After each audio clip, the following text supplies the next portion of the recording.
Pessoal, então, obrigado aí pela volta de todo mundo que está aqui no presencial, né? Depois da nossa manhã, que foi bastante produtiva mesmo. Então, agradecer mais uma vez a vocês que participaram aí da parte da manhã. Agradecer também as pessoas que estavam e que não conseguiram ficar para a parte da tarde. Então, muito obrigado. As discussões foram muito ricas. A gente foi almoçar e, durante o almoço, arrumando as coisas, o mapa mental, porque foram realmente muitas ideias.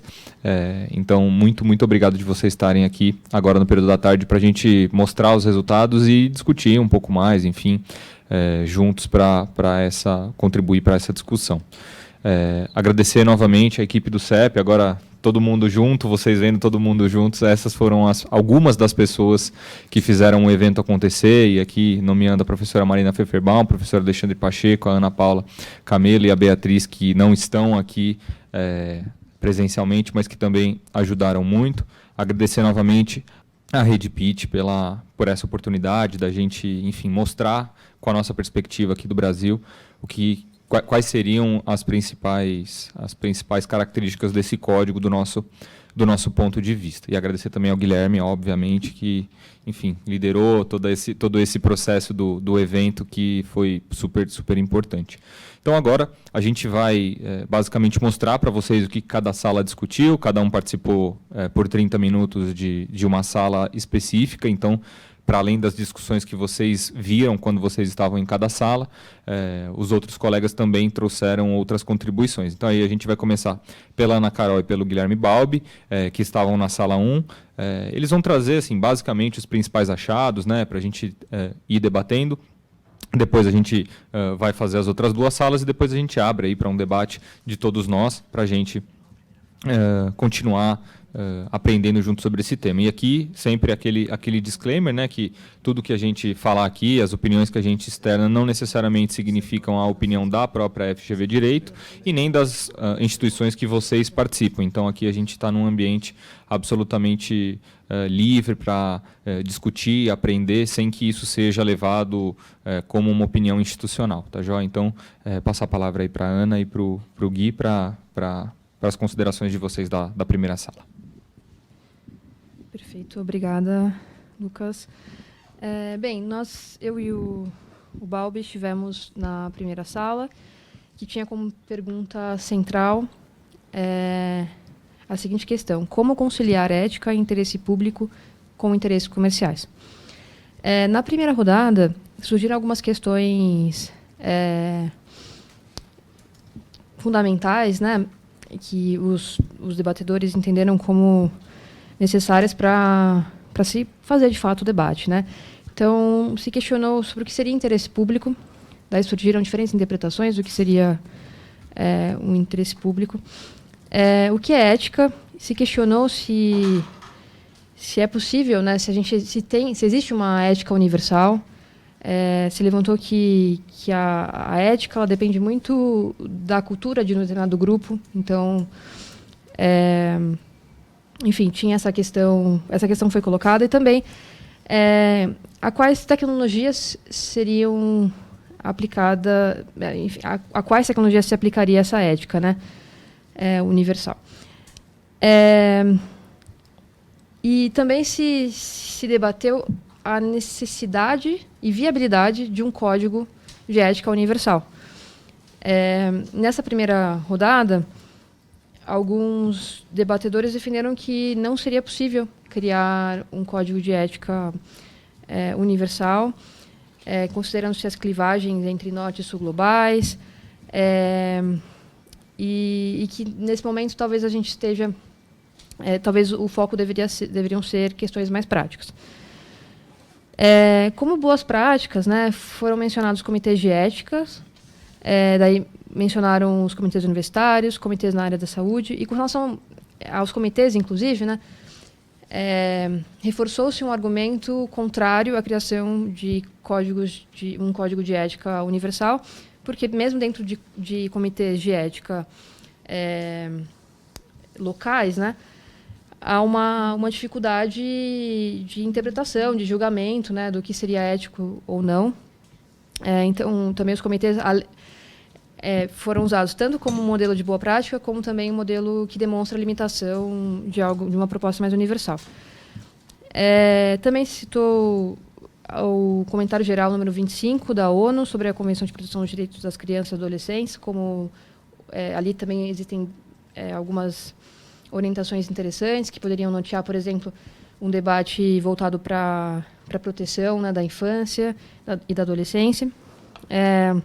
Um outro debatedor também comentou como modelo de boa prática o Policy Development Process da ICANN, que seria um fórum permanente.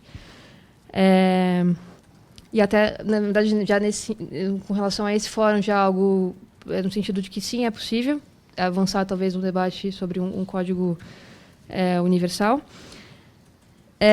E uma outra questão também que surgiu é o papel dos tecnologistas, né? Também se questionou quem seriam os tecnologistas.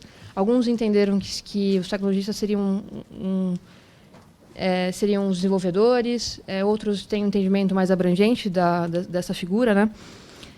E isso surgiu também, a gente percebeu diferenças de visões e interpretações ao longo das rodadas. E, inclusive, o Balbi vai complementar, a segunda rodada ela continuou o debate da primeira e trouxe alguns dissensos, né? Então, eu passo a palavra para ele. Exatamente. Obrigado, Ana, obrigado, Lucas e todos os presentes. Bom, então, na segunda rodada, nessa nossa primeira sala, enquanto na primeira rodada houve uma visão majoritária, talvez, de que não seria possível a construção de um código de ética global que fosse tão amplo, né, que superasse todas as particularidades regionais, locais, na segunda rodada a gente já teve uma visão um pouco diversa, né?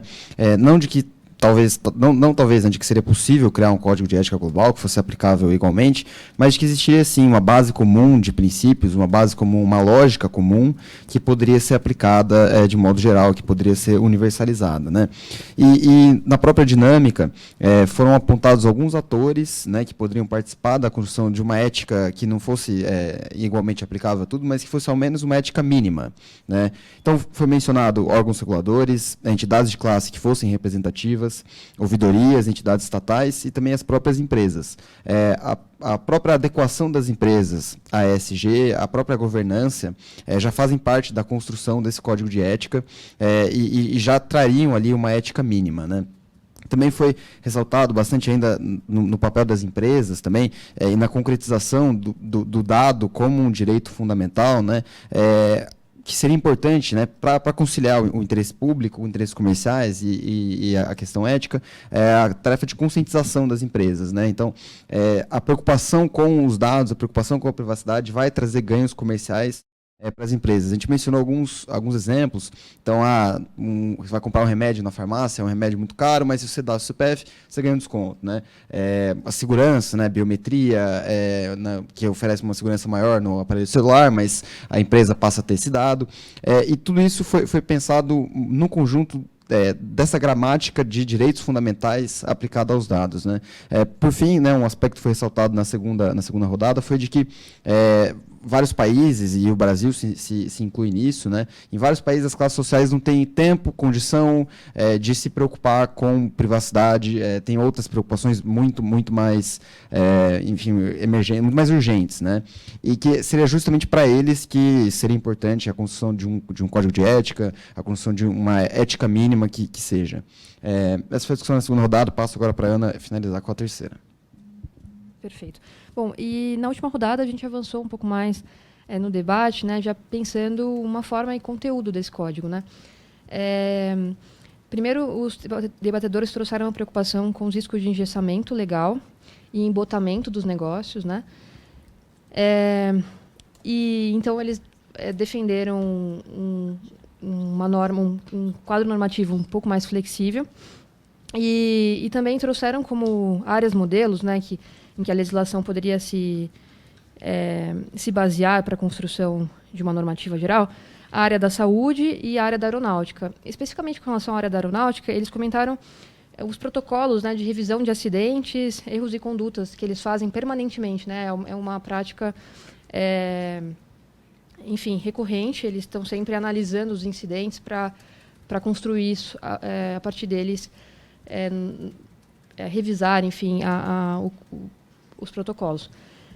Também se defendeu a importância de um letramento digital, né, da formação da base. Então, tirando um pouco o foco institucional e passando também o foco para os agentes que tomam decisões e que operam, né, no dia a dia das organizações. Então, um foco na operação e na ponta, né? Também, até para construir também uma cultura de autonomia. Então, eles disseram o quanto é importante que a base também se aproprie, né, desse conhecimento, para quebrar a dependência com TI, né? Então, isso desafogaria o backlog, né, o fluxo operacional. E em termos de instrumentos para garantir a eficácia, né, de uma norma, eles mencionaram a criação de órgãos, a exemplo dos comitês de ética, os fóruns e outros canais de escuta e construção multissetorial. Alguns mencionaram canais de ouvidoria, né, revisão de modelos de negócio, a mensuração da ética, né, então a ética tendo um valor para o negócio também. Falaram da importância, quais seriam as possibilidades, né, para mensurar, talvez certificações, instrumentos de bonificações, enfim. Com relação à certificação, inclusive, ela facilitaria a auditagem, que foi um outro instrumento mencionado, mas fizeram a ressalva de que a auditagem, de que as auditorias dependem, né, de órgãos de auditoria independentes, e daí o desafio é como garantir a independência desses órgãos, né? E também fortalecer o compliance. Mencionou-se que em alguns, por exemplo, o Brasil avançou muito em termos de combate à corrupção e a crimes financeiros ao longo da última década. E talvez o próximo passo seja trazer as discussões desse campo para o campo da governança digital. Também o desenvolvimento de cultura, de times interdisciplinares e atualização dos códigos de conduta, inclusive para passarem a admitir, para adotarem uma nova cultura do erro, né? É um ponto muito interessante também, para que o erro seja admitido e sejam tratados de forma a permitir o desenvolvimento de novas condutas, né? Revisão de protocolos, enfim, para que o erro não seja estigmatizado. Bom, eu acho que da nossa sala, né, acho que a gente passou por todos os principais tópicos. Legal, obrigado, gente. A gente vai passar pelas 3 salas, aí depois a gente reage, enfim, faz os comentários e tudo mais. Pode ser? Então, agora, a segunda sala estavam a Enia e a Loriane, né? Pode chamar de Lohri? Então, a Enia e a Lohri, no caso. Não sei, né, às vezes. Então, fiquem à vontade aí, gente. Bom, obrigada. Oi, gente. Eu vou trazer um pouco para vocês aqui o que a gente discutiu na sala 2, eu e a Enia. Né? Vou pegar o mapa mental aqui, peraí. Um dos primeiros pontos que a gente discutiu lá na sala foi o que a gente está falando quando a gente fala sobre um código de ética global. Os pontos levantados pelo pessoal foram no sentido de que, muitas vezes, as empresas, quando elas vão elaborar códigos de éticas, elas elaboram uma visão e trazem valores e perspectivas que não necessariamente abrangem a tecnologia. E o maior problema aqui seria justamente entender se a tecnologia e as novidades e as inserções que elas fazem efetivamente conversam com os princípios éticos que já estão estabelecidos antes.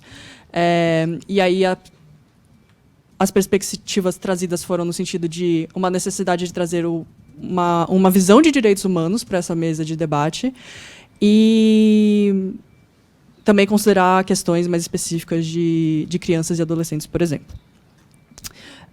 O segundo ponto seria no sentido de se é possível, efetivamente, né, como apareceu já na mesa da Ana Carol, pensar e elaborar um código de ética que seja efetivamente global e que funcione, né? Considerando as perspectivas de cultura, se a gente pode fazer algum tipo de imposição sobre as pessoas, como estabelecer e como atualizar princípios éticos, e pensar justamente, né, apareceu, por exemplo, mencionou-se um exemplo lá na nossa sala da experiência da redação da Declaração de Direitos Humanos, mas em outra mesa, né, quando rodou a nossa sala, a perspectiva foi de, até mesmo a Declaração de Direitos Humanos, a gente pode discutir se ela se aplica a todos de forma igual. Então, pensar efetivamente, né, em como construir um código que seja abrangente o suficiente para abarcar todas as diversidades e todas as culturas, né? Como um terceiro ponto, pensar para quem que a gente está construindo esse código de ética, né? Então, a gente tem, por exemplo, menções à inteligência artificial, no sentido de que ela envolve muitas áreas. Então, a gente tem inteligência artificial aplicada na área da educação, da saúde, e como abranger a própria diversidade, né, da tecnologia em cada uma dessas áreas. Então, pensou-se, é necessário, né, existir uma avaliação setor a setor. Também pensar quem que define os deveres, quem que define as virtudes, né, quem que vai ser essa pessoa que vai, ou pessoas que vão definir esses parâmetros, quem que vai ser o responsável por criar esse código. Então, a gente está pensando para ir para os níveis mais altos, né, que foi até uma coisa que o Gui trouxe na nossa sala. Se a gente está pensando nos níveis mais altos, então, as questões de responsabilidades, ou fazer ter uma descentralização dessa construção, desenvolvendo uma noção de responsabilidade desde o início da cadeia de construção das tecnologias e do próprio código, né? Acho que agora você, né? Bom, e acho que tentando prosseguir com o repasse do que a gente discutiu ao longo das... Deixa eu passar para cá que acho que vai ficar melhor. Das 3 rodadas, um ponto importante também, considerando que a nossa pergunta era quem deve fazer parte da discussão sobre esse código de ética para evitar o ethics washing nas organizações, é justamente focar nesse começo, né? Então, quem são essas pessoas? E aí surgiram várias perspectivas bastante interessantes, né?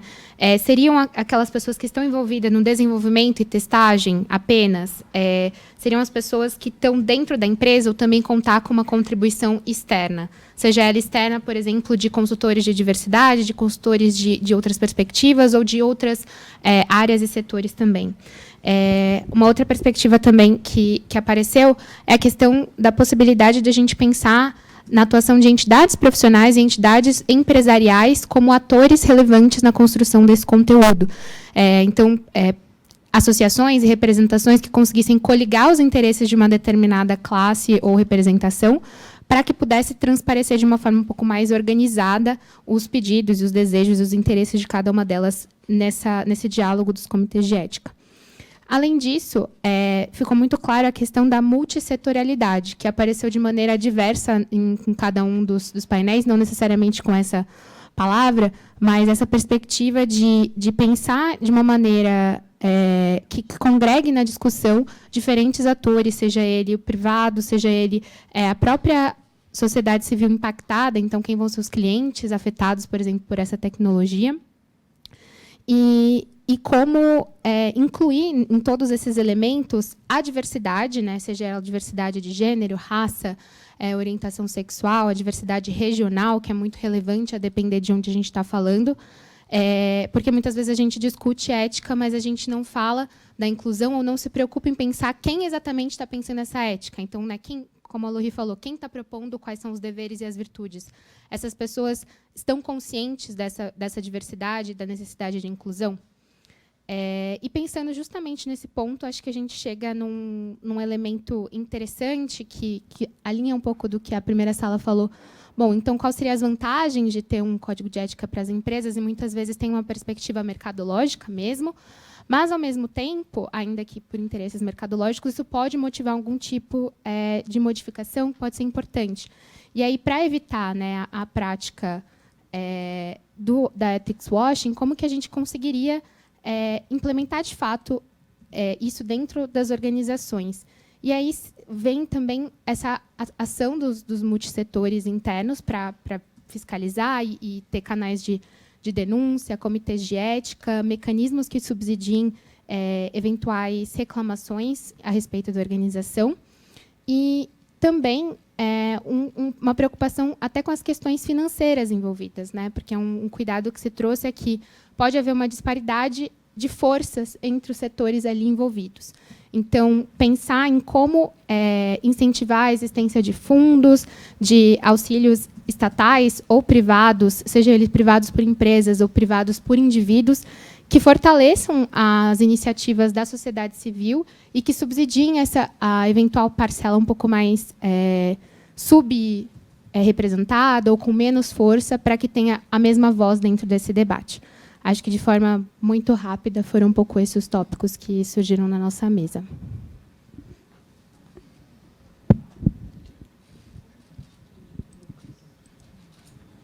O Gui vai só colocar o mapa mental ali da terceira... Tá funcionando? Tá, né? Não, que eu não estava ouvindo. Só colocar o mapa da terceira sala, mas obrigado a Eni e a Lohri também. Nem usaram o tempo todo, então isso é... E aqui a gente também já mostra... Tá só congelado. Depois. A gente mostra como ficou legal o trabalho de sistematização aqui de todas as salas também.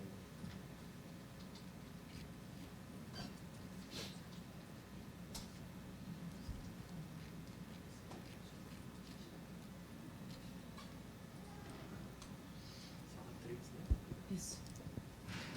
Eu vou? Mais fácil.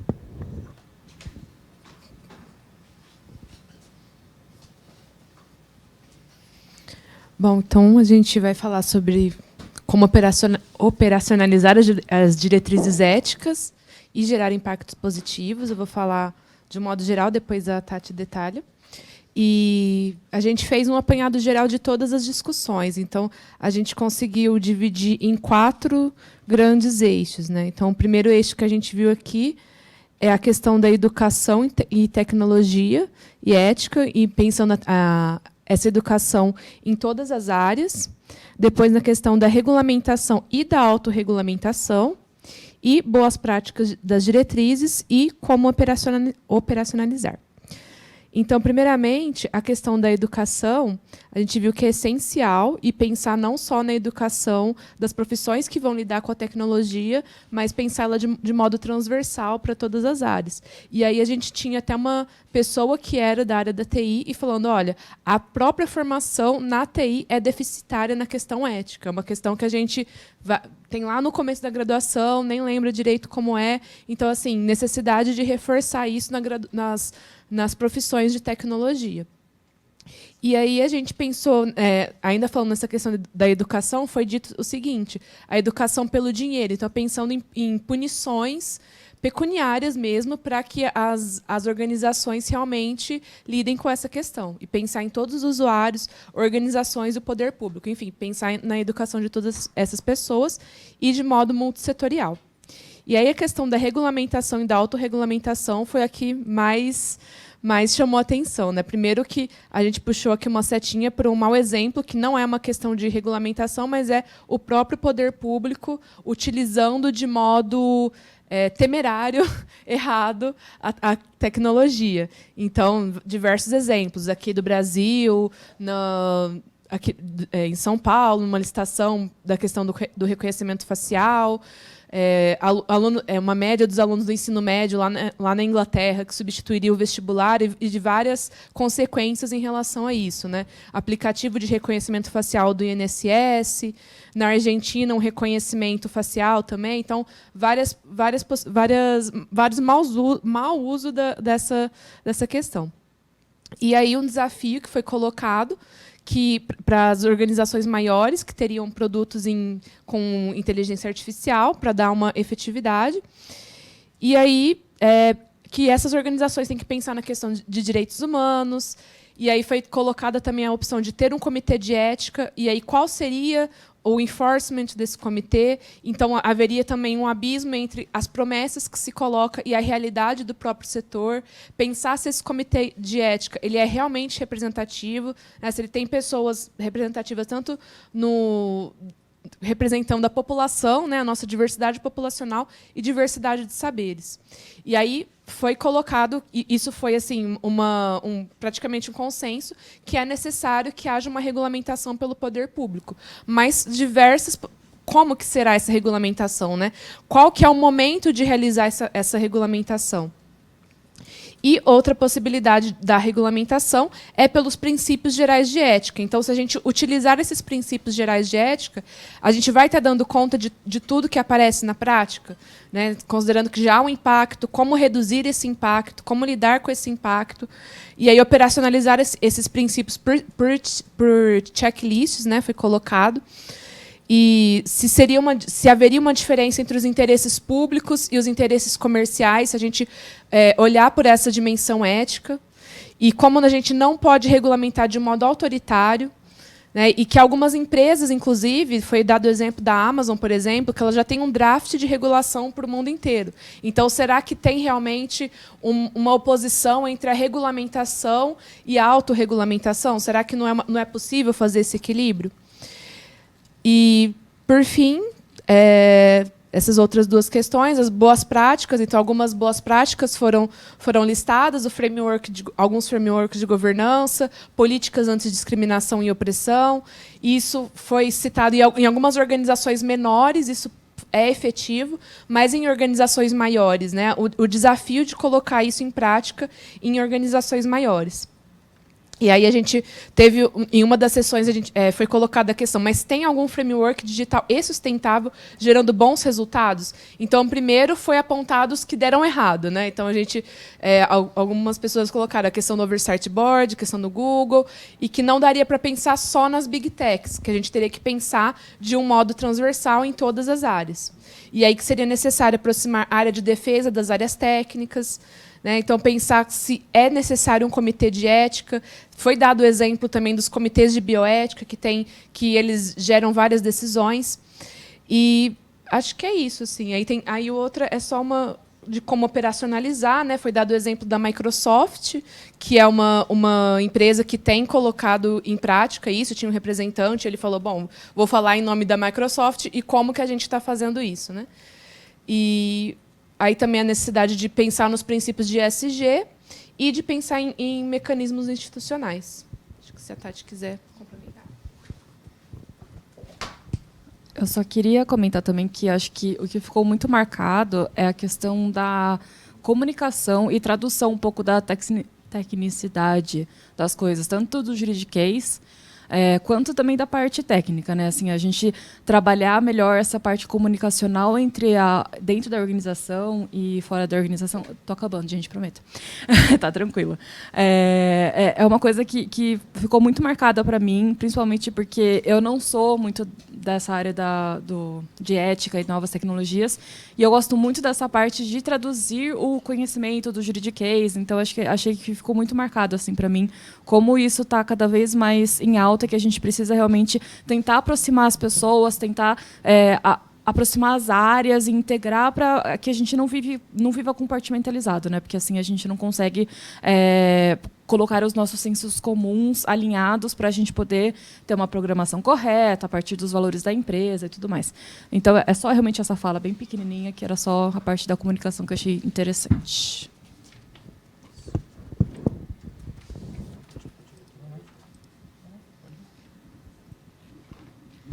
Bom, pessoal, obrigado. Obrigado aos relatores da sala 1, da sala 2, da sala 3. Eu vou fazer, então, uma reação a esses resultados para a gente passar para o debate. Na pasta que vocês tiveram aí, tem um documento que é o documento que guia a nossa organização aqui sobre essa ideia de um Technologist Code of Ethics, né? E o que o pessoal colocou aqui que está discutindo esse tema, né, do pitch, é um desafio sobre os profissionais de tecnologia se sentirem meio perdidos, né? E para mim foi muito sintomático ouvir de um dos debatedores numa sala que na organização deles eles tinham 5.000 documentos com guias e diretrizes internas de como se comportar, né? E aí a questão é, com 5.000 documentos, como que você direciona comportamento, né? Então, algo que apareceu, eu acho que em todas as salas, foi uma preocupação sobre de que ética a gente está falando, de que princípios a gente está falando, de que deveres a gente está falando, de que virtudes a gente está falando, se a gente concorda com isso ou não concorda com isso, né? E visão pessoal, né? A sociedade brasileira, muito dividida hoje, tem uma dificuldade em encontrar consensos mínimos, até mesmo em termos de valores. E aí, também em uma das salas que eu participei, foi mencionado, olha, não vamos buscar consensos mínimos em valores, vamos buscar consensos pragmáticos, né, André? Então, esse é um ponto. O outro ponto que chamou a atenção de tudo que foi dito aqui, a palavra comitês apareceu nas 3 salas, né? Então, essa busca por estruturas que sejam os dentes dos princípios e das diretrizes dentro das organizações. O que dá para sentir dos debates é que a gente ainda não conseguiu identificar ou mesmo metrificar quais são estruturas que dão certo ou quais são as estruturas que não dão certo, né? E eu não quero que a gente caia num problema, porque a gente poderia falar aqui de várias estruturas. Comitês de ética, Chief Ethicist Officer, existe auditoria externa, existe auditoria interna, existe times interdisciplinares com pessoas de ética dentro, a estrutura dos Champions, que foi mencionada aqui da Microsoft. Então, todas as organizações estão tentando fazer a sua estrutura para resolver esse problema. E faltam estudos que mostram que estrutura está sendo mais adequada para que problema, que estrutura traz mais resultados para qual organização e por aí vai. Então, eu acho que isso também é um ponto que a gente pode discutir. E é interessante que várias questões que vocês trouxeram aqui são perguntas que estão, né, se vocês olharem nesse documento, são perguntas que foram propostas como perguntas para consideração e pesquisa. Então, quem é um tecnologista? De quem a gente está falando? São dos desenvolvedores? São das pessoas que trabalham nisso? O que a gente aprendeu dos esforços anteriores dos vários setores em fazer códigos de ética, né? Acho que a Paloma estava me mostrando uma proposta de código de ética da Associação Internacional de Informática na Saúde. Então, assim, essas associações profissionais estão fazendo seus códigos de ética na parte de digital. Então, o que a gente aprendeu disso? Talvez a gente, para não reinventar a roda, a gente teria que ver o que tem um estudo que examinou cerca de 30 frameworks e diretrizes de guias éticos, né? Para a gente também não fazer uma profusão de guias, todo mundo tentando emplacar o seu guia, e aí depois a gente acaba entrando numa disputa quase política de quem tem mais reputação para conseguir emplacar o seu guia, as suas diretrizes, para todo o resto, né? O que respinga em certificado e certificação. E uma outra pergunta, né, como que a gente lidaria com essa diversidade regional, né? Qual é a prioridade que a gente tem que ver em cada região? Foi mencionado aqui o contexto brasileiro, né? Numa das salas isso era representado por Marias e Josés. Então, o que é típico e o que é prioritário para cada região quando a gente está discutindo ética? Porque para uma região pode ser inclusão o valor principal. Para outra região pode ser, não sei, liberdade, e por aí vai. Como é que a gente lida com isso? Então, eu acho, né, Lucas, que, claro que você vai conduzir o debate, mas que a gente poderia discutir um pouco de duas questões que permearam, será que é possível mesmo código de ética global? Depois de tudo. Se for possível, né, qual seria esse conteúdo do código de ética? O que a gente colocaria nesse código de ética? E a segunda coisa como é que a gente começaria a fazer isso? Seria, por exemplo, juntando as experiências que já tem, compilando? Seria um primeiro trabalho de sistematização, né? primeiro, antes de tudo, enfim, acho que a gente pode debater essas duas perguntas, né? Se é possível, e se for possível, o que a gente colocaria nele, e como a gente começaria. Acho que é isso. Alguém se habilita a começar aí, se quiser. Manda ver, por favor, o Gustavo. A gente só vai pedir para todo mundo se apresentar. Se apresenta. Eu ia até falar assim, a esse ponto a gente se apresenta? Por favor, se apresenta, Se pode já estão falar em o casa. nome, de onde você é e mandar ver no comentário, pergunta, por favor. Beleza, então meu nome é Gustavo, eu estou aqui pelo Instituto Eldorado, que faz parte da Embrapi. Eu também sou mestrando na USP em Inteligência Artificial. E falando com vários colegas aqui nesse dia, ontem, e trazendo de novo o nome que tem do documento, né? Technologist Code of Ethics. Então, Código de Ética do Tecnologista. E eu queria levantar mais uma provocação, assim, porque muito a gente se falou de IA, de proteção de dados, e eu sinto que falta ainda outras tecnologias que estão vindo por aí e que já vieram, né? Então, por exemplo, blockchain também acho que vai emergir mais um dia inteiro de debates, né? E criptossegurança, por exemplo, todas essas novas tecnologias que estão surgindo por aí. Então, a gente debateu bastante de IA, tem muitos códigos, guias de boas práticas de IA, e eu sinto que também a gente precisaria incluir nesse código de tecnologista outras tecnologias também. Então, fica aí uma recomendação e um parabéns pelo evento. Obrigado. Se quiser responder, não sei se sente à vontade, né? Se você entende que é viável fazer isso de maneira global ou se você entende e fala, olha, acho que não. Só para continuar tá bom, para conduzindo. voltar Não. na pergunta. A sua contribuição foi excelente nesse sentido de, olha, como fazer. Mas você entende que isso pode ser, tem que ser regional, fala, não, olha, global é muita ambição nossa, tem que ser Brasil, ou tem que ser sul-global, ou você entende que rola fazer isso de maneira globalizada? Legal. Não tinha essa visão antes, então o debate de hoje foi o que formou minha opinião, e talvez ela mude, né? Mas eu enxerguei muito um dos argumentos que dizia que a globalidade é muito difícil, o mundo é muito diferente.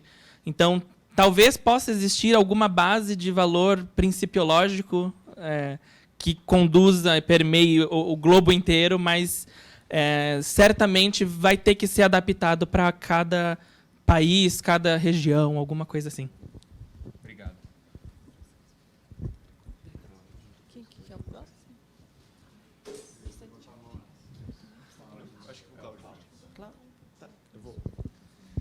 Eu vou de novo agradecer a todos. Muitíssimo obrigado, Cláudio Lucena, Universidade Estadual da Paraíba, pela generosidade, a princípio, da equipe, né? Porque assim, vocês precisam partir de algumas perguntas, senão o exercício não começa. Ao mesmo tempo, vocês também precisam de pessoas questionadoras, porque se vocês tivessem as perguntas certas, vocês não precisariam de pessoas questionadoras. E aí, se resolvem chamar as pessoas questionadoras, elas começam a mexer nas perguntas. E o círculo... Mas é assim mesmo, e é preciso também um exercício de muita lealdade, muita honestidade para fazer isso. Então, eu agradeço a vocês a generosidade desse exercício. Eu acho que a gente pode pensar, eu acho que a gente precisa sim pensar em... na verdade, assim, é um projeto de sociedade novo com uma lente digital. Acho que faz sentido a gente pensar nisso globalmente, sim, porque estamos tratando... Tecnologias disruptivas chegam às pessoas. Nós estamos falando de mais ou menos 50% da população mundial conectada, 3 bilhões e alguma coisa de pessoas. Eu acho que nenhuma tecnologia, das analógicas até as digitais, nenhuma tecnologia antes das digitais tem o potencial de ter uma escala de impacto na vida das pessoas, de intensidade e presença como as tecnologias digitais disruptivas que a gente está tratando. Então, nem todo mundo, até este ponto, sofreu impacto direto das tecnologias de transporte do século passado, por exemplo. Tá certo? Mas todas sentiram os impactos das tecnologias digitais. Todos esses 3 bilhões e meio sentiram esse impacto. Então, para mim, faz sentido, sim, a preocupação. Se o resultado, ao final, né, vai ser a gente caminhar para um esforço global nesse sentido, ou compartimentalizar, eu acho que é uma discussão que faz sentido aí nesse esforço que vocês estão fazendo aqui. Então, eu acho que sim, A gente precisa dessa preocupação. Fiquei muito contente com a forma como vocês conduziram também o próprio exercício, é um exercício muito interessante de reflexão ao longo do dia e muito feliz de ter participado aqui junto com vocês.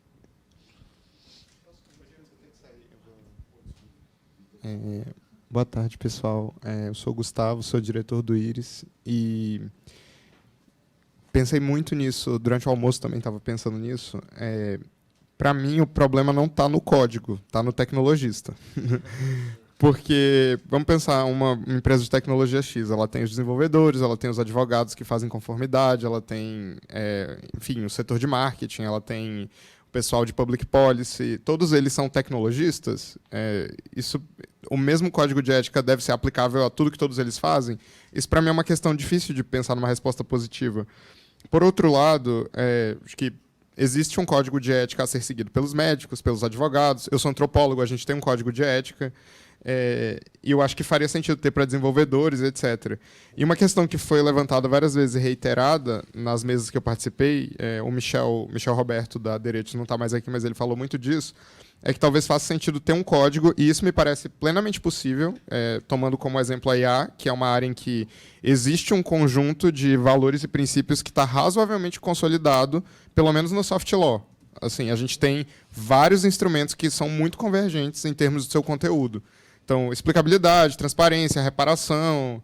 Existem debates específicos, mas se você não indo no nível do detalhe, existe um certo consenso sobre valores abstratos, assim, centralidade do ser humano, enfim, vedação sobre uso de IA para certas finalidades, por exemplo, desenvolvimento de armas, acho que a gente está caminhando para isso também. Então, eu acho que é possível pensar num código global para isso, mas não sei se é para profissionais, nem sei quem seriam esses profissionais, esses tecnologistas, mas para, talvez, a atividade de desenvolvimento de IA ou para empresas que se prestam a essa atividade. Então, eu acho que é possível pensar em padrões éticos globais, mas eu acho que o que está me pegando aqui é o tecnologista. Essa figura, para mim, e acho que conforme a gente avançou no debate, ela foi ficando mais difícil de visualizar concretamente. E eu vou precisar sair agora, queria agradecer muito pelo convite, foi muito legal, e eu sigo ansioso para ler o relatório. A gente que agradece, Gustavo, por ter presenciado aqui. Queria começar agradecendo também, foi muito bacana participar, achei super interessante os debates, a maior parte do tempo passei quieto só ouvindo e aprendendo, porque teve várias opiniões super interessantes, entender como funcionava dentro das empresas e tudo. Só também, o Gustavo já passou alguns pontos que eu queria abordar, mas eu acho que a gente bateu muito nas sessões que o global não seria possível, etc., que seria muito difícil, mas como qualquer coisa, difícil não é o mesmo que inviável. Então, ser difícil não é um obstáculo, é algo, como o Cláudio falou, importante ser feito, e sendo difícil, se fosse fácil já teriam feito, né, mas ser difícil é justamente o desafio, é o que a gente tem que pensar. Muitos falou também que não é possível fazer um código global, porque não há valores globais, mas há princípios globais. Princípios, eles refletem, em alguma medida, valores. Se definir um princípio, você está definindo um valor, então é possível, sim, por esse lado, fazer algo global. A gente tem até o próprio exemplo da internet, né, que você tem a internet com princípios globais, por mais que seja relativo a um modelo de internet que a gente também não pode equivaler posições diversas com posições igualmente válidas. Então, você tem algumas posições, inclusive posições nacionais, estatais, etc., que são posições que, se adotadas a nível global, seriam um problema para a utilização dessa tecnologia, e isso é preciso ser identificado e ser colocado de uma forma muito clara. A gente não pode colocar uma opinião diferente, toda opinião diferente vai ter o valor para que a gente quer que essa tecnologia seja, o que a gente quer que essa tecnologia atinja de bem para a sociedade. E aí, pensando em como operacionalizar algo global, a gente até falou na primeira mesa, que eu acho muito interessante, em vez de centrar numa ideia de códigos corporativos, que seria o caso o código da Microsoft, o código da Apple, o código da OpenAI, etc., fazer os códigos baseados, que nem o da ACM, códigos, se não de classe de profissionais, de categorias de profissionais que lidam com tecnologia, em vez de trabalhar com tecnologistas como um todo, mas categorias ligadas com a área de tecnologia mais diretamente, e ter uma base, né, para que todas adotassem e adaptassem essa base para seu próprio tipo de classe. O que é o outro benefício que liga com o que o Guilherme falou? que os códigos éticos de classe, os códigos éticos profissionais, eles têm, você está falando do exemplo, né, de quais que funcionam ou não, eles têm um histórico, pelo menos nos que eu já atuei junto, própria dos advogados, você tem um histórico dele funcionar, porque você tem uma possibilidade de sanção, e o próprio código da SM ele fala, quem não respeitar esses dispositivos éticos não pode ser associado com a SM. Então você tem essa possibilidade de dar o dente para os códigos éticos, e para mim é o grande problema atual desses códigos. Você tem vários valores lá super bonitos, etc., mas se alguém desrespeitar, não vai acontecer nada, e pondo na categoria profissional você consegue pelo menos criar, mesmo que não tenha uma sanção prática, uma sanção moral no ambiente de que ele não é um bom profissional. E aí, só enquanto passa, muitas vezes esse, aspas, dano reputacional para o profissional é pior do que uma multa, do que qualquer coisa, porque ele vai ficar muito mal visto dentro do ambiente dele. Excelente ponto. Bom, André Gualtieri, eu sou professor no Mackenzie, doutor em Filosofia do Direito, trabalho com ética de IA. Bom, primeiro agradecer também e dizer que adorei participar do evento, muito proveitoso mesmo, o formato também muito legal, gostei bastante. Vou retomar desse ponto que o Pedro, desculpa, Pedro, desse ponto que o Pedro parou, que eu acho fundamental, que bom, não basta que nós declaremos princípios, a gente precisa, sobretudo, tornar esses princípios práticas efetivas, o que também um grande desafio, né? E aí coisas que foram mencionadas durante a manhã e agora aqui também me chamaram a atenção nesse sentido, porque são coisas que todas contribuem para isso, né? Por exemplo, a questão de uma entidade de classe, né? Isso é um ponto também importante, né? Por exemplo, a questão da regulação, né?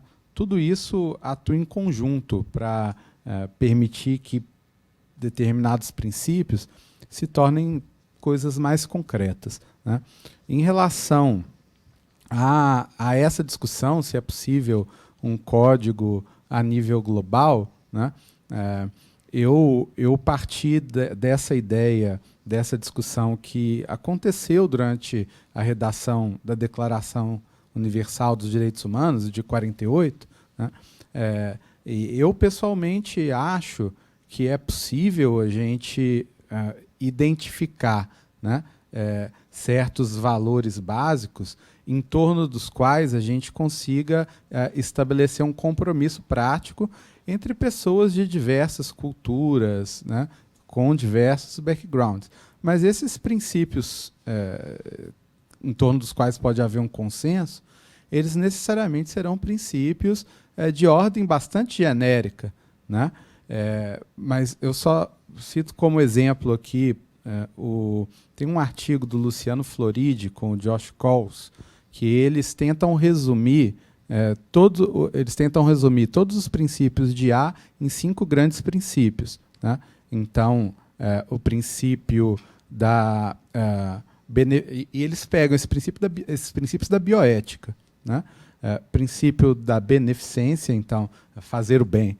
Princípio da não maleficência, não fazer o mal. Princípio da autonomia, princípio da justiça e princípio da explicabilidade. O 5º e último princípio específico para IA.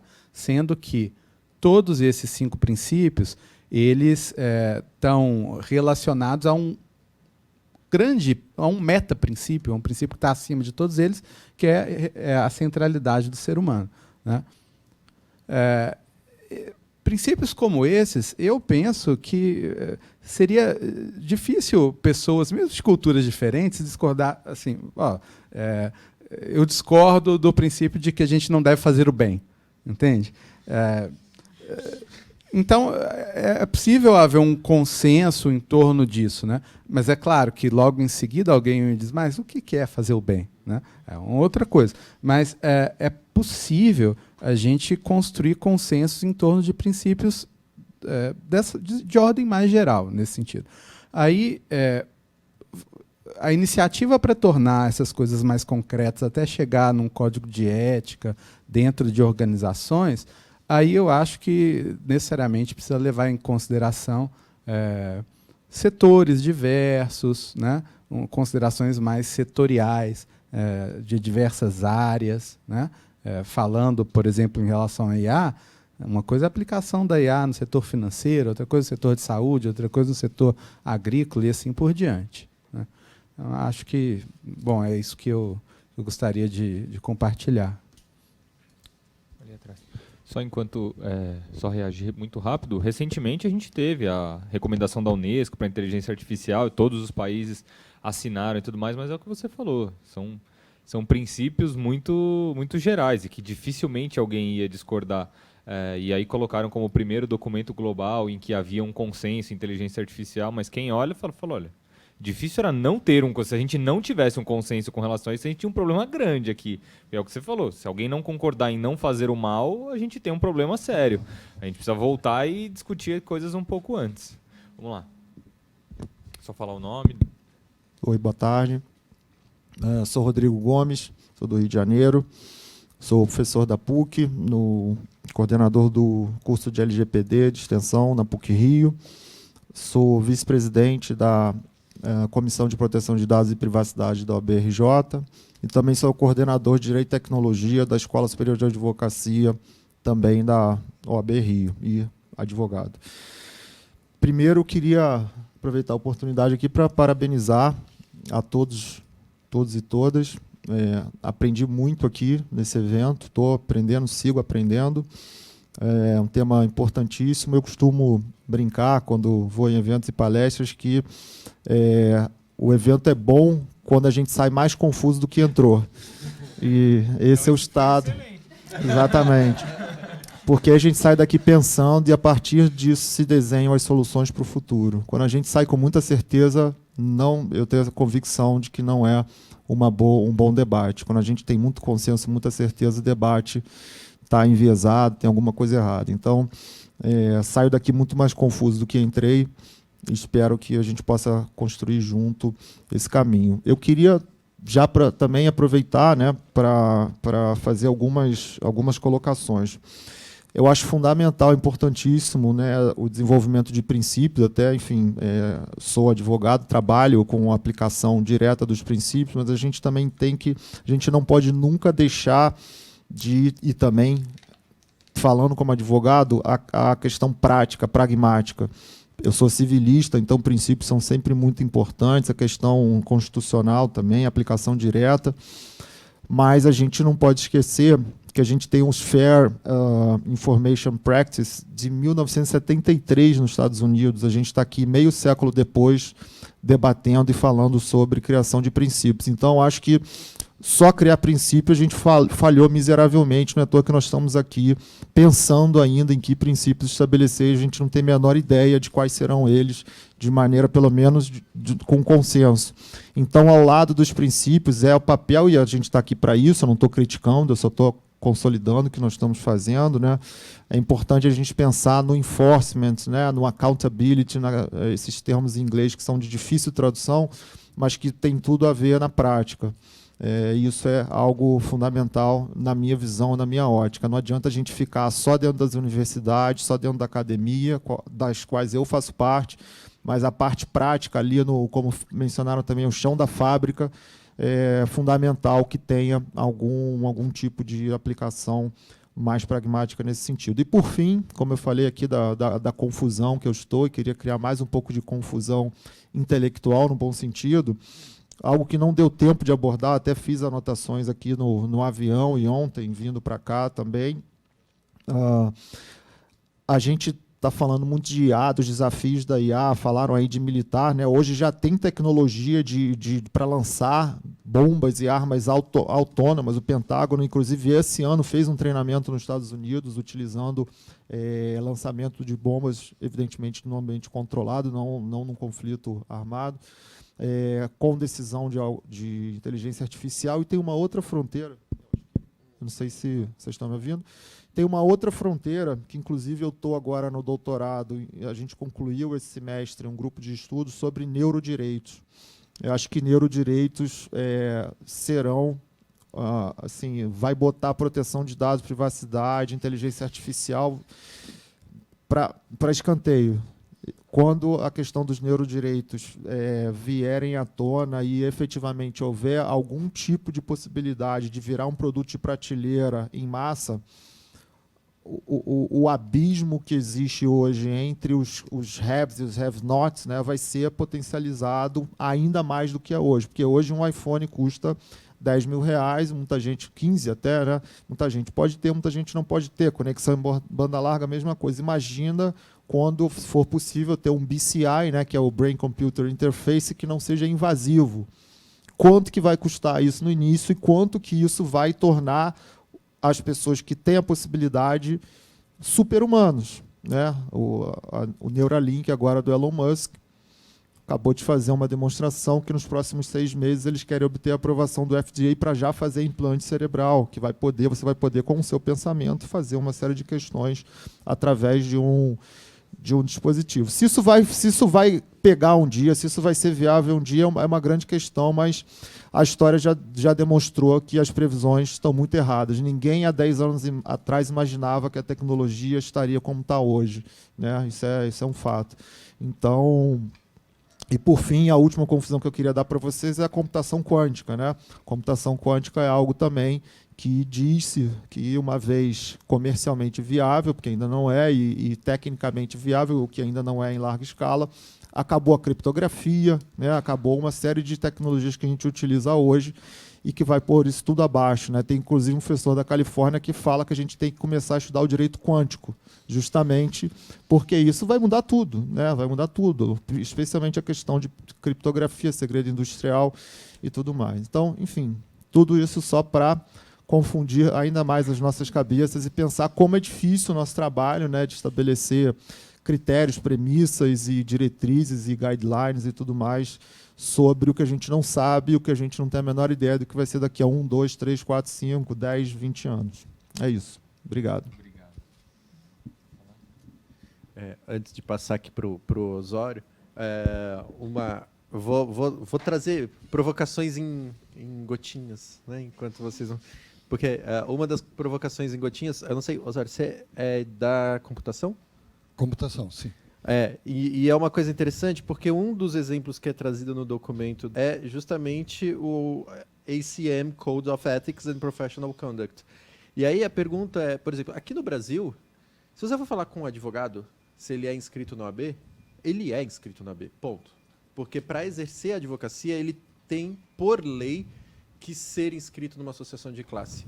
E aí eu perguntaria, você ou o Gustavo são inscritos numa associação de classe de computação? Absolutamente não, porque a SBC, que é a sociedade que representa a computação, né? Claro, existem outras de automação, disso, tal, mas a de computação é terminantemente contra a regulamentação da profissão, que se tenha uma obrigatoriedade de registro profissional, porque isso praticamente fecharia o país, né? Porque aí você não pode ter ninguém desenvolvendo página web, HTML, que não é programação, mas não teria ninguém, né, que pudesse suprir esse mercado com diploma, com reconhecimento. Então, eu sou sócio da SBC e assino embaixo todas as vezes que se coloca em pauta de novo sobre regulamentação. Claro que isso traz esse problema, né? Porque eu sou da SBC por vontade própria, e eu sou aderente, obviamente, ao código deles, né, de conduta e de ética. Por ser sócio, né? Porque senão eu não era sócio. Mas é por vontade própria. Então, isso é uma questão realmente complicada. E essa aí era a primeira das 5 que eu coloquei aqui. Eu não vou trazer as 5, claro, mas que era a problematização dessa ideia do código de ética profissional feito com base nas associações de classe. Porque a gente não pode pensar, todo mundo vai ser associado. Porque a liberdade de associação, na verdade, é um direito. Então, as pessoas podem não ser associadas. E se elas não forem associadas, elas não estão sujeitas a esse código de classe, né? Então, também o código de classe ele faz um recorte naquela pergunta do tecnologista, quem é o tecnologista? A associação de classe também faz um recorte de algum grupo de pessoas dentro daquela profissão, né? Nível superior, então, essa é a provocação que eu traria.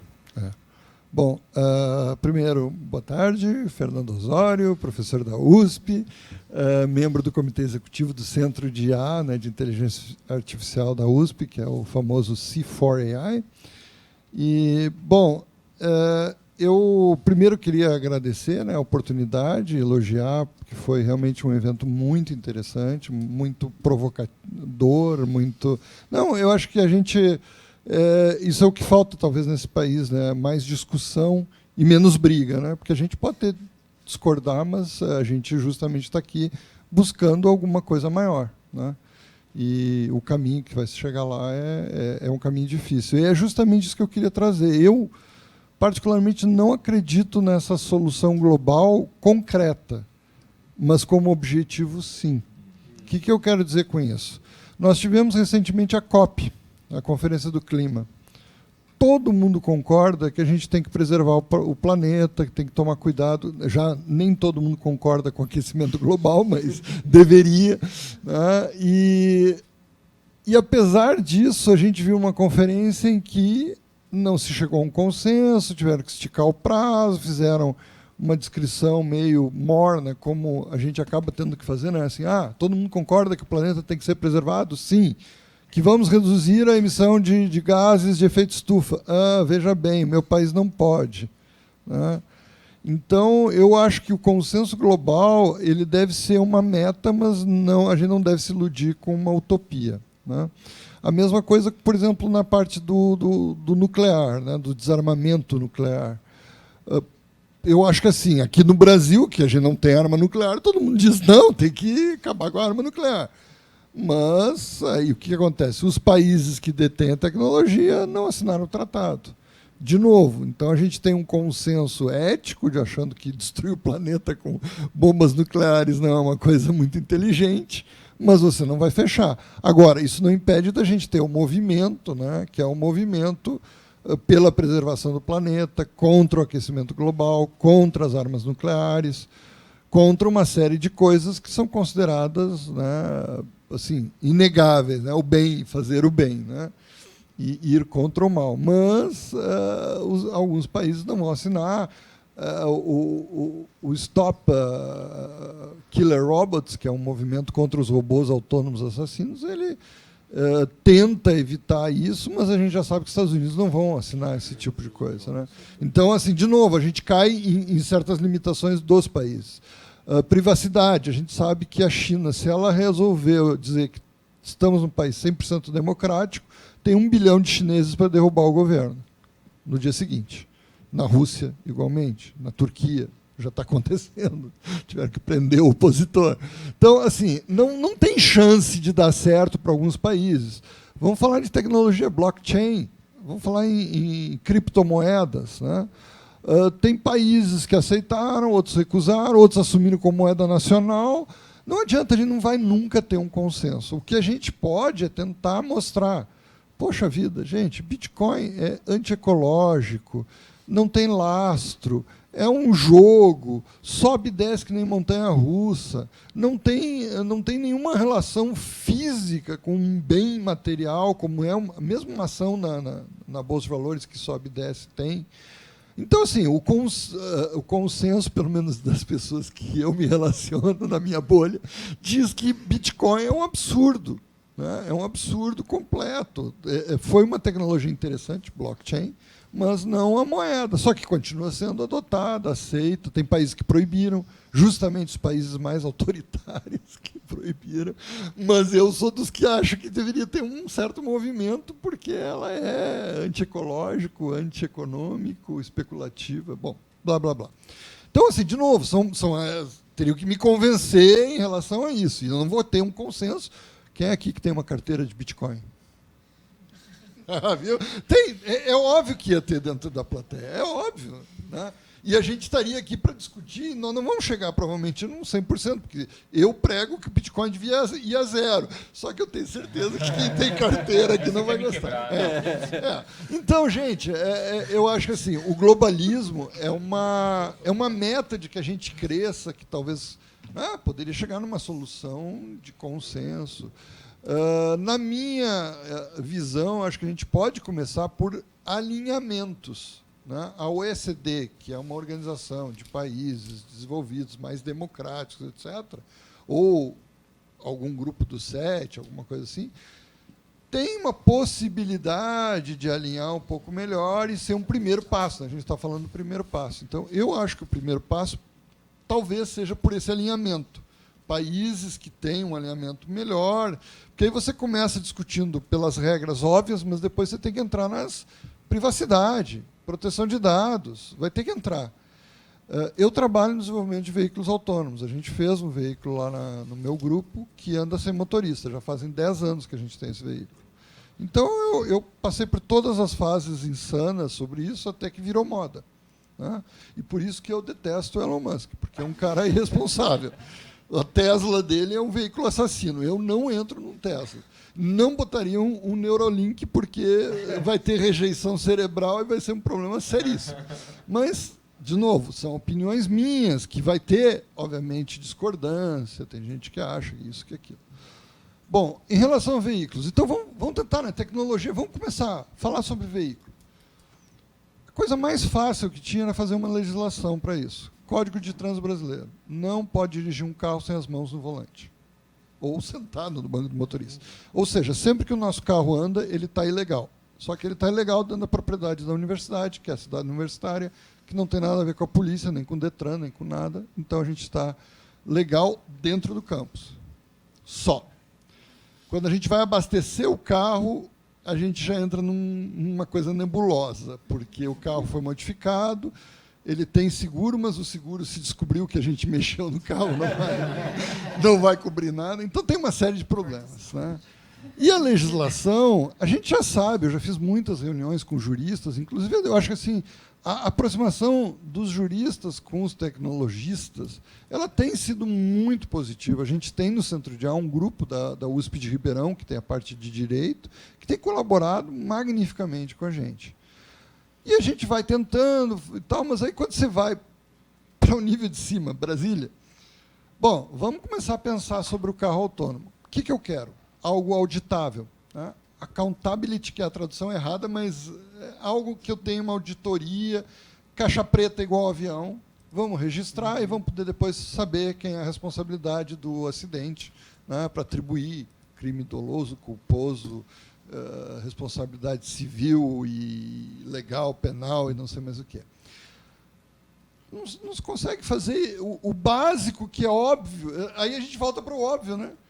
Se eu tenho um carro autônomo, eu preciso ter um log. Nos Estados Unidos, o senhor Elon Musk fornece o log quando ele quer do acidente. Apesar de ter o NHTSA, que é o órgão americano que está exigindo, mas ele sempre diz assim, não, desligaram o modo autônomo 2 segundos antes do acidente. E aí não conta como acidente autônomo.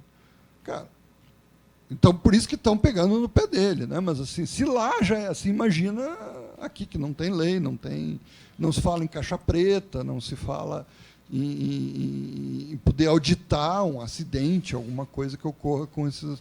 Eu estava dando exemplo do elevador. Um elevador, hoje em dia, tem elevador que é inteligente, com reconhecimento de voz, com isso, com aquilo. Mas eu acho que uma certificação basta. Em todos os casos, se a gente tiver algum dia alguma dúvida que o elevador vai virar o elevador assassino, dá uma série legal para a TV, né? O elevador assassino. E bobear já existe, hein? Já deve existir. Pode ter no Mas, nesse caso, eu acho que assim, no máximo você bota um log, faz alguma coisa assim. Até eu tenho um aluno meu que abriu uma empresa de monitoramento de máquinas e ele está com processo das empresas de elevadores porque ele tentou monitorar elevador. E só a dona do elevador pode monitorar. Ele não pode botar um acelerômetro, não pode botar nada para ver se está vibrando, se o motor está bom. Não, é um mundo insano que a gente vive. E aí eu fico questionando por onde começar. Eu concordo, ACM, SBC, I3E também tem um código de ética. Esses órgãos de classe, nem todo mundo é sócio da SBC, da ACM, da I3E, mas tem que começar por algum lugar. De novo, é o sonho, né? A gente começa com um primeiro passo. Mas tem um caminho gigante para percorrer e tem que setorizar. Assim, veículos, saúde, financeiro, financeiro, né? Blockchain, Bitcoin, e por aí vai, né? Então, a gente vai ver o real daqui a pouco digital, né? E a gente recebe isso, cai de cima, né? Você não sabe. O Pix entrou com um monte de problema de segurança, ainda tem, e a gente, assim, recebe essa tecnologia, né? Receba. E é uma bênção que veio lá de cima, ninguém sabe bem se é uma maldição disfarçada. Mas, bom, acho que já falei demais, mas era isso, era tentar mostrar que existe um caminho, que existe um sonho, né? Acho que a gente aqui, por estar aqui, já somos sonhadores, mas a gente tem que ter uma noção do real, né? Para não cair no utópico. E aí, como o passo a passo é importantíssimo. Legal. Se você quiser conversar mais, meus alunos em 2019, como atividade de final de curso, eles prepararam um protótipo de legislação de carro autônomo. Passar para o Pedro, por favor. Só reagir bem rapidamente. Eu acho que um pouco do que você falou, Osório, vai naquela linha de baby step, sabe? Fala, olha, não vamos. O objetivo é esse, é o sonho. Mas baby steps, vamos tentar sei lá, Mercosul, depois abrir um pouquinho. Então, eu gosto dessa abordagem de, olha, a gente tem um objetivo maior, mas a gente precisa chegar nele por etapas. Diga aí, Pedro. Eu acho que eu percebi um pouco uma diferença que a gente está pensando até, era de onde estaria e para qual seria aplicado esse código de ética global no primeiro momento. No primeiro momento, na minha opinião, ele não pode, nem teria como ele ser minimamente imperativo. Ele teria que ser algo da sociedade civil, ou ACM, SBC, etc, etc. Um soft law. Nem soft, seria soft law, só que mesmo assim, sem nenhuma... Não pegaria no primeiro momento. O que eu penso, na verdade, eu sempre gosto de pensar o que a gente deve fazer a partir de experiências passadas e a ideia dos protocolos e tratados, etc., de ciência aberta, que começou 100% sociedade civil, foi sendo construído, foi sendo colocado, daí foi para o protocolo de Budapeste, o Tratado de Budapeste, depois teve o da Unesco, que foi sendo levado aos poucos até chegar no nível de Estado, e você começou a ter alguns estados colocando isso como política pública compulsória, você começou a ter uma adesão, com a pandemia você teve um pico muito grande de envolvimento público, né, com o ciência aberta. Hoje em dia é algo que você pode dizer, ainda que em certa medida, que pegou. Então a ideia do caminho de um código de ética global seria esse mesmo, de sem ter nenhuma pretensão de ser imperativo no início, até porque, pensando no que foi colocado ali dos princípios muito amplos, para o princípio ou regra ética ser útil, ela necessariamente vai ter que ter alguma resistência. Então, se não tiver nenhuma resistência é porque ela é irrelevante. E aí, uma outra coisa também para ser importante é de ser princípio específico para a área de tecnologia. Quando a gente fala de fazer o bem, não fazer o mal, ou ser honesto, é sempre código de ética que todo mundo vai ter para qualquer coisa, para qualquer profissão, e tem alguns que são mais importantes para a tecnologia. E, por exemplo, eu acho que a base central, já para trazer para algo mais concreto, algo mais específico, é a transparência. Você vai ter várias manifestações de transparência, mas essa é o que eu acho, né? Posso estar profundamente equivocado, mas o centro de um código ética de tecnologia, tudo saindo dessa zona de transparência, accountability, explicabilidade, etc. E isso, 100% opinião minha, tem que ser também algo mais voltado para a parte procedimental, que até o evento da RightsCon, que foi a base, né, para começar esse debate, ele fala ali, um dos takeaways deles é que a ética é uma conduta e não uma destinação. Então você tem que falar, para ter a transparência, por exemplo, num código de ética, para ser transparente, para respeitar o princípio da transparência, tem que conseguir cumprir X, Y, Z, conforme de conduta, senão você não pode desenvolver essa tecnologia. E aí, claro, não pega de jeito nenhum no início, ninguém vai adotar isso para impedir o desenvolvimento tecnológico do país, mas com o tempo, com isso se tornando um padrão ético de fato, desenvolvendo e todo mundo passando, tem que ser isso mesmo, vai dar um problema ou outro no mundo, porque depois de desrespeitar, você começa a ganhar força para eventualmente ter alguma compulsoriedade. Como é que você falou? A ética é a conduta e não a? Eles falam que a ética é conduta ou prática e não destinação. Legal. Tem? Eu, assim,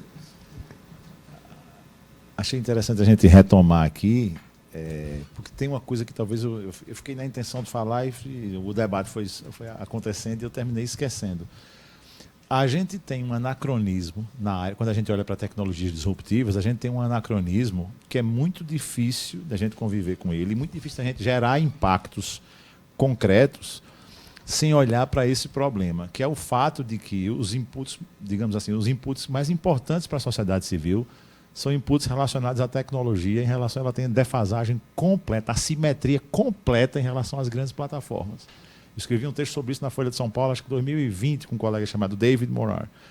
Isso significa que os grandes players, todos eles, sejam de hardware a software, de aplicativo, todos eles têm acesso e trabalham num estado de vanguarda que a gente nunca identifica, mas nunca identifica mesmo. Talvez o mais próximo que a gente tem identificado agora foi a questão da Neuralink, porque já há 2 ou 3 anos que tem um relatório bem extenso sobre Neuralink, embora a tecnologia ainda seja de operacionalidade muitíssimo inviável. O que se transmite até agora são pequenos impulsos com a leitura muito, muito deficitária. Nada que nos indique, Fernando, talvez com mais experiência do que eu, mas nada que nos indique que no futuro muito próximo nós temos viabilidade de uma tecnologia como essa. Killer Robots, Rodrigo, eu cobri uma das sessões da Convenção de Genebra, lá em Genebra,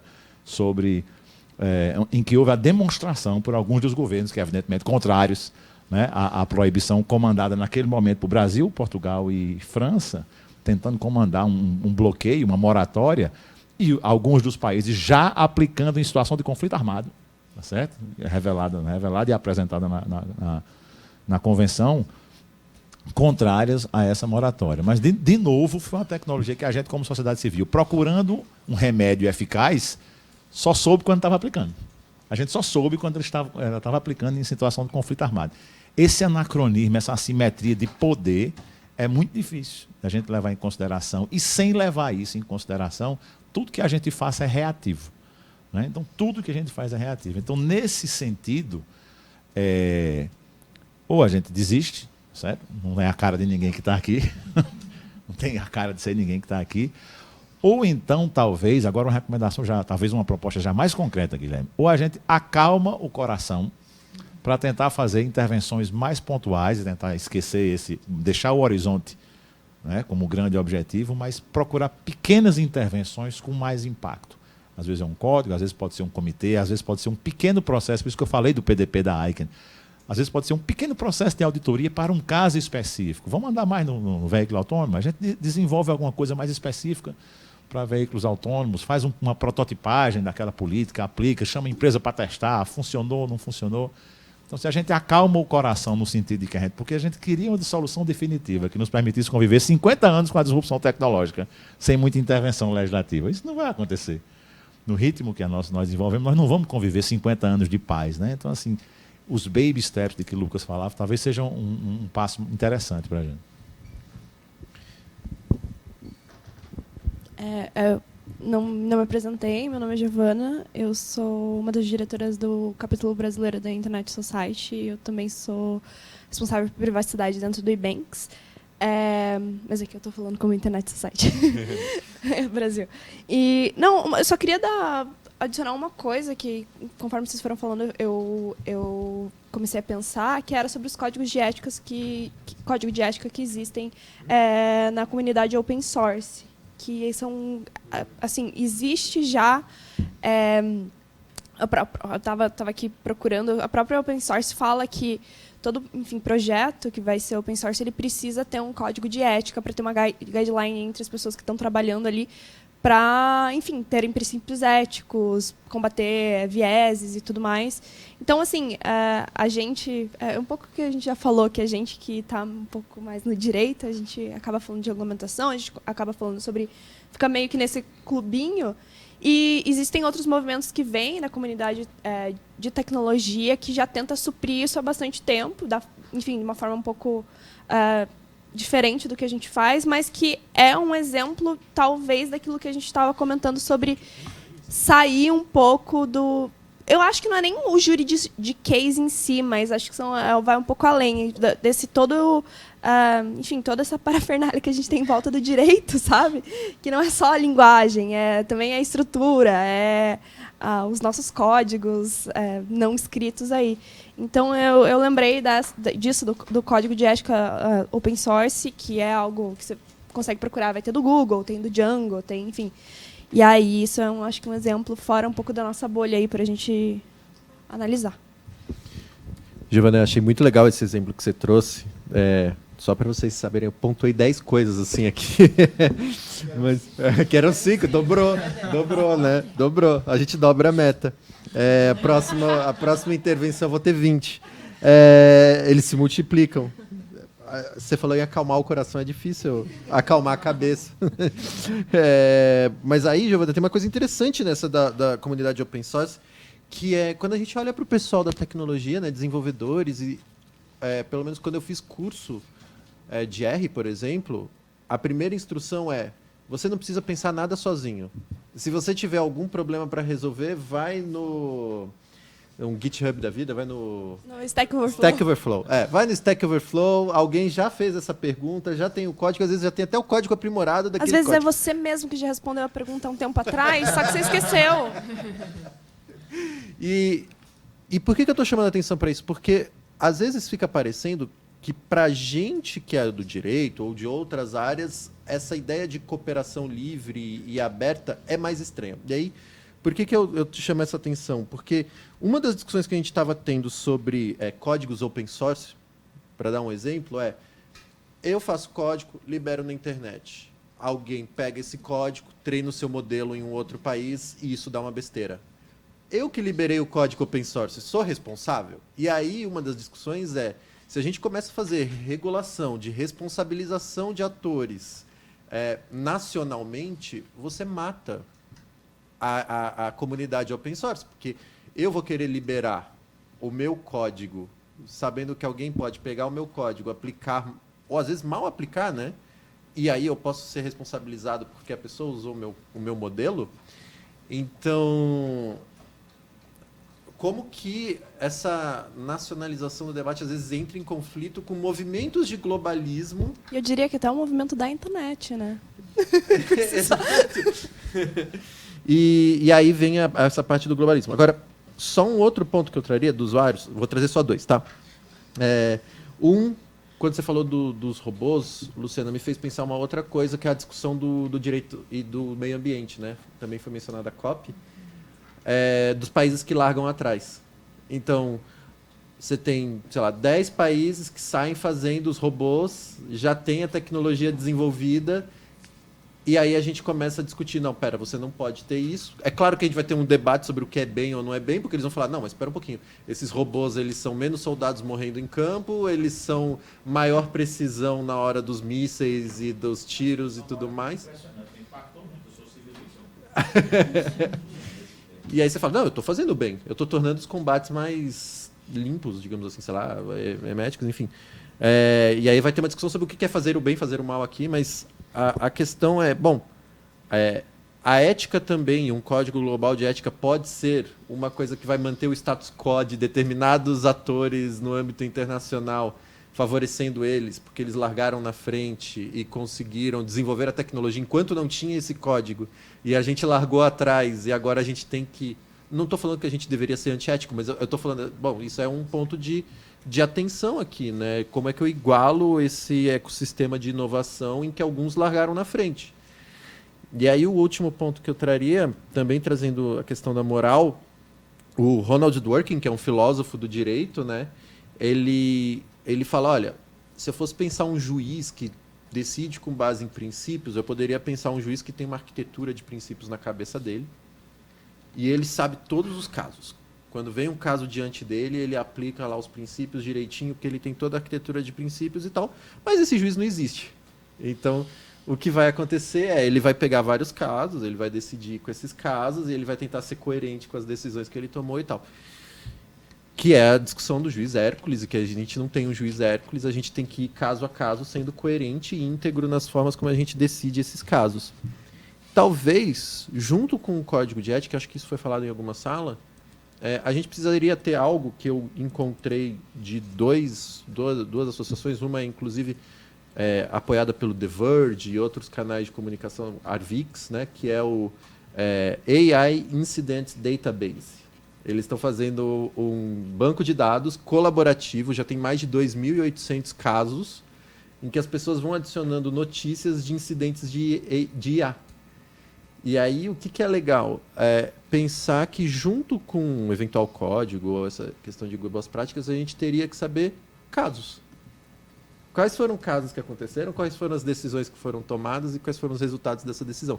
E a gente construir esse conhecimento paulatinamente. Eu fiquei muito impressionado, eu acho que isso é uma boa prática desse site, porque eles começaram também a fazer uma taxonomia. Então, casos que são casos por tipo de lesão, por tipo de ator, por tipo de setor, por tipo de severidade do impacto, e você consegue ver as notícias, como que saiu na mídia. É muito interessante para a gente fazer esse juízo caso a caso também. Para, no fim das contas, aprender. Vai na linha do que foi falado aqui na primeira sala, da gente meio admitir erros e adotar condutas diferentes a partir daí, né? Se desses 2.000... Imagina o tanto de boas práticas que a gente consegue tirar de 2.800 casos, olhando e falando assim, olha, aqui aconteceu por causa de tal coisa. Então, se a gente adotar isso para próximos casos, a gente mitiga riscos, mitiga a chance de alguma coisa parecida ou igual acontecer. Diga lá, Rodrigo. Uma complementação. Diga. Isso já acontece no setor aéreo, né? Sim, exatamente. Mas é o que falaram aqui também. Olha, a gente pode olhar para o setor aéreo como um bom exemplo de... O setor aéreo é obrigado, inclusive, e tem o princípio da precaução. Você vê o 737 MAX mandou todo mundo para o chão porque tinha um risco de desenvolvimento e que foi comprovado depois. E aí eles mesmos resolveram através de um patch, sei lá, uma atualização. Inclusive, só uma observação sobre o 737 MAX. Eu viajei agora para os Estados Unidos semana passada num 737 MAX, porque a Copperline só usa o 737 MAX. E aí eu olhei e falei assim, bom, como eu acompanhando, né, agora que eles atualizaram o software, pelo visto é o avião mais seguro do mundo, né? E era um problema de software, né? Pensando aqui em código de ética e tecnologista, era um problema de desenvolvimento de software dentro de um setor da aviação, né? Hoje talvez seja o mais seguro, não sei. Não caiu comigo. A importância de atualizar o software. Não, Você ia falar alguma coisa, Fernando? Só pegar o microfone para ficar gravado.